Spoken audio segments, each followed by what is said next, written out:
What's up, guys? Nate here from the Run Experience. I got my man Mario Fraoli, coach at Ekiden and head writer at Morning Shakeout.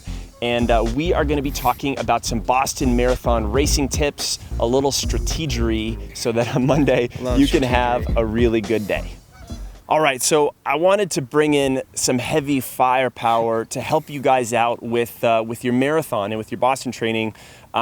I've gotten to do Boston once or twice. I've had an okay race and I've had a not so okay race. Maybe that's just how it goes with marathons. That's how it goes with Boston. That's how it goes with Boston. But Mario, you know, what makes Boston different for you than, say, other marathons? Number of different things. I mean, even before you get to the start line, or getting to the start line is really unique in that it's a point-to-point course. You've got to get on a bus in Boston, ship your way out to Hopkinton well before the race starts, sitting around for a few hours beforehand, just killing time. Then you're in the corral for a half an hour even like before you go. Timing your eating and your drinking before is difficult. Yeah, timing your eating and your drinking, depending on what the weather's doing, what you're going to wear during that time period. So a lot of times you're going to shed some layers before you get on the start line and you have to walk running. like a mile to the starting line. So you really need to be 27.2 miles fit, not 26.2. Yeah, it's definitely not one of those races too where you can just, you know, show up to the start line 5 minutes before and go. It's quite the process. Yeah. So you've got to be prepared for that ahead of time and make sure that you've checked all your boxes. Yeah. Now, we just actually did a workout, and when I say we, I mean you and Mike did a workout, and I just sort of watched it. Hung off the back for a couple reps, yeah. I got hung off the back for a couple reps.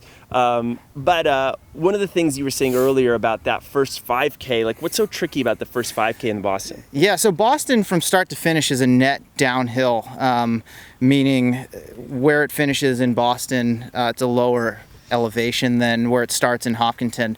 But the first 5K is some of the fastest of the course, and the biggest drop is really in that first mile. And it's Boston. You're excited. You're on the line. You're around 25,000 of your closest friends. The energy is high. It's really easy to just get caught up. Yeah, the stoke is high. Yeah, as I like to say, the stoke is high. So, you know, you come off of that start line, you're excited, and it feels easy. It really does. You know, you're trying not to get trampled, and two, it's downhill, so you're going to be a little bit quicker. So a workout like I did today, these 800-meter repeats, that's significantly faster than my marathon pace. Probably, you know, we're probably talking almost 40 seconds a mile faster than my marathon pace. What that allows me to do is learn how to run relaxed while I'm running fast. So how that translates to the marathon is that first 5K, you know, I can be running at my pace or even a little bit slower so that I'm conserving energy. And it feels really easy. Like I'm not wasting a ton of energy. You know, like I just kind of feel like I'm warming up for a few miles. Just really warming up for the rest of it. Yeah, and then you get into Ashland, which is around the 5K mark, and you can really find your rhythm there. And it's still a nice net downhill, and it's really easy to shift gears at that point. But you can really, you know, the big danger is you can really blow it in that first 5K if you're not careful. And I've done that. Yeah, I think I did that too last year. So that first 5K, treat it like a warm up.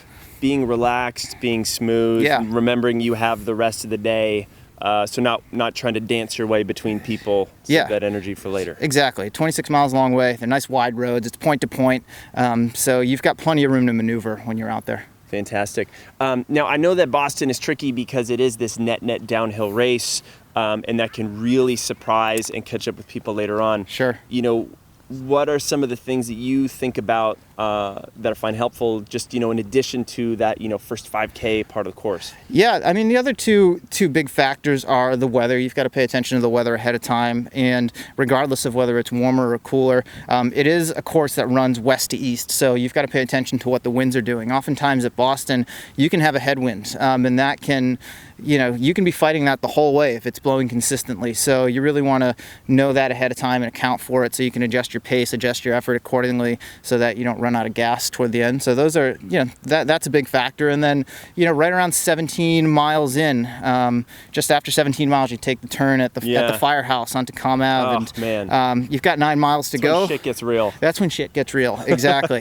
You start climbing at that point. And the thing with the hills at Boston, they're not super steep, but you really haven't run many hills, especially longer hills, at any point of the race, but you're basically climbing for the next 3 miles, 3.5 miles. So you're shifting gears. which I think feels good because you've been running downhill for so long. Yeah. You know, you're loading your quads. It feels good to do something different and to use some different muscles. And if you haven't, you know, if you totally haven't drained the tank in that first 16 miles, that can be a nice shift. And then you start going downhill again that last 5 miles once you crest at Boston College. And you've got to have the legs Eagles. for that. Yeah, go. Yeah, from the alum here. That's right. Shameless plug. Shameless plug. But you've got to have the legs there that last 5 miles. So really being prepared for those hills, knowing that you might lose a few seconds a mile for those 3 miles, but if you've set yourself up well, you can totally make it up in the last 5. I can imagine there's nothing more crushing than, you know, being gassed up this long hill and then, you know, looking at your watch and, you know, seeing your average mile splits or average kilometer splits tank. Yep.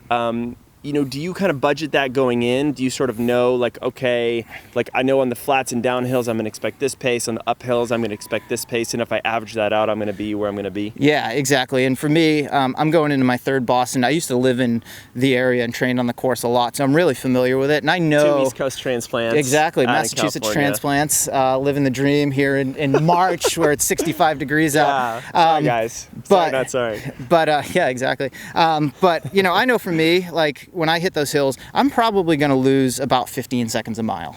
So total, that's about 45 seconds that I'm losing over that 5K stretch or so, less than a minute.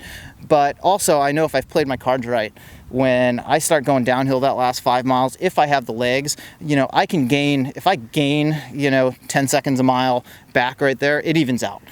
So that's, you know, that's really how I try to approach it from, you know, kind of a management standpoint, is knowing that, okay, if I try to maintain pace up the hills, I'm really going to burn through energy a lot faster, just because I'm working a lot harder to, you know, to climb at that point. So I'm really just trying to maintain my effort, knowing my pace is going to drop, but knowing that I can really make that up if I haven't blown it already. Awesome. You know, before we get out of here, any last minute or like, you know, nutrition or hydration tips, maybe unique to Boston, or maybe just for general that you found helpful for marathons? Yeah, generally, I mean, so here we are, we're a little over 5 weeks out from Boston at this point.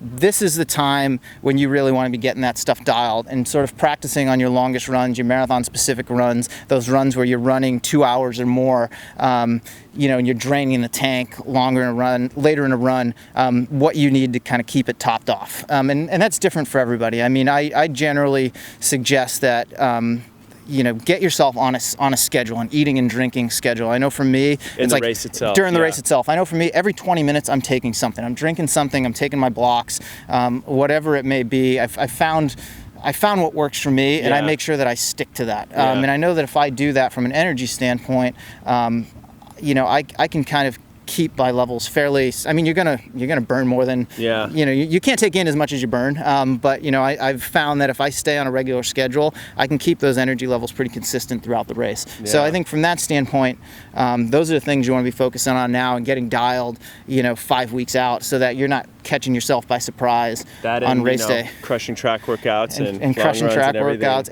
You know, there's no.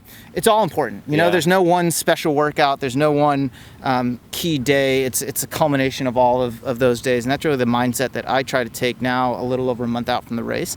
And then, you know, also, I'm really excited to race a little over a month from now and try to carry that stoke into race day and remember that when I'm out there. Not, you know, I take my training seriously. I have goals that I want to hit, but at the same time, I mean, and I'm biased as a Bostonian. You've been known to knock a beer back or two. Not during the race, but afterward for sure. But it's Boston. It's the greatest. It's the greatest race in the world, and it's an awesome environment. It's super fun. The energy is just electric from start to finish, and really try to soak that up. And really, that's that last element that I think can really propel you to a good race if you immerse yourself in it and let it fuel you throughout. So that's rad. Well, Mario, speaking of crushing things earlier, let's go crush some burritos. Yeah, let's do that. Burritos and coffee. It's burritos and coffee. Still, I don't know. I think it's right around 10 o'clock here. So second breakfast. Second coffee.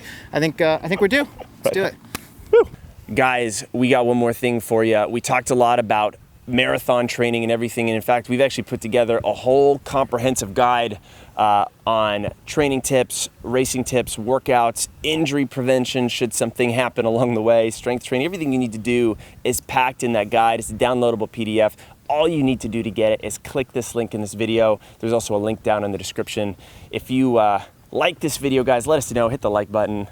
Mario and I need that stuff in our life a little bit. It helps a little bit, yeah. It helps a little bit. Mainly our own validation, but it helps. Our own validation. Comment below if you like Mario's cool hat. That's kind of a cool hat. It's kind of a cool hat. Any other questions about today would be amazing, or any future requests, we always take that. And of course, subscribe to The Running Experience. We got so many more videos coming your way, and maybe we can get Mario in some more of these things too. Yeah, love that. Once again, thanks guys for watching.